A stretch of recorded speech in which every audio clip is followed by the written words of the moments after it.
PM reveals agenda for Myanmar trip. Prime Minister Hun Sen, the ASEAN chair for 2022, revealed yesterday his agenda for his official visit to Myanmar tomorrow morning. What I will discuss on the trip to Myanmar is simply the 5-point consensus adopted by ASEAN leaders including Myanmar in April 2021, but I will not take it as a precondition before leaving. When I arrive, I will speak about this agenda, he said at the Peace Palace at an awards ceremony for a Cambodian gold medalist of the World Petang Championships 2021. Mr. Hun Sen said the situation in Myanmar is not simple, therefore the measures that should be taken are not simple, and that is why he decided to visit Myanmar first.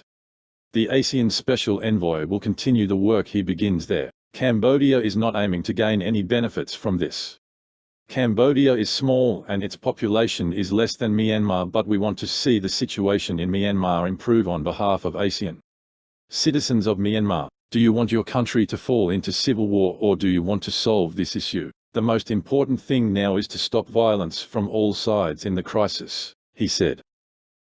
Mr. Hun Sen said in accordance with his experience of the peace process in Cambodia, whether the negotiations were a total success or not, a ceasefire and an end to the violence were his main priorities because it would end the unnecessary deaths and injuries that were occurring in Myanmar. Mr. Hun Sen will leave for Myanmar tomorrow and return home on Saturday, but his return may be delayed if there are any fruitful outcomes. If the talks in Myanmar are fruitful, I can postpone my return to Sunday, he said. I won't be too quick to conclude this trip. If peace and democracy return to Myanmar, all of the Myanmar people will benefit from the efforts of ASEAN member states' facilitation, but everything must be conducted under the jurisdiction of Myanmar, as we are outsiders, he said.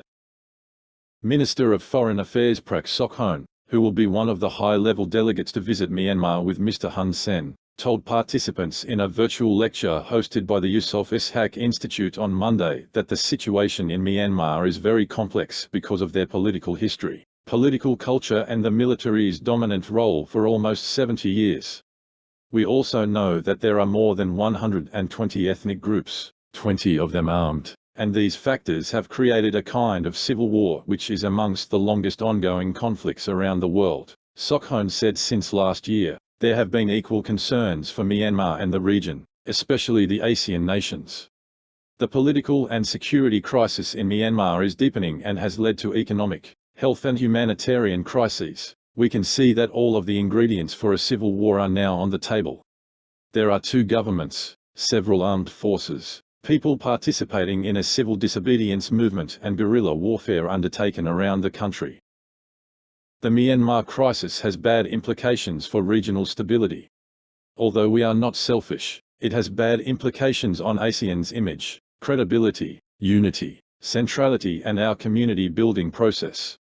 Helping Myanmar would help ASEAN and our family. This fact has been agreed on by all 10 leaders through the 5-point consensus, he said.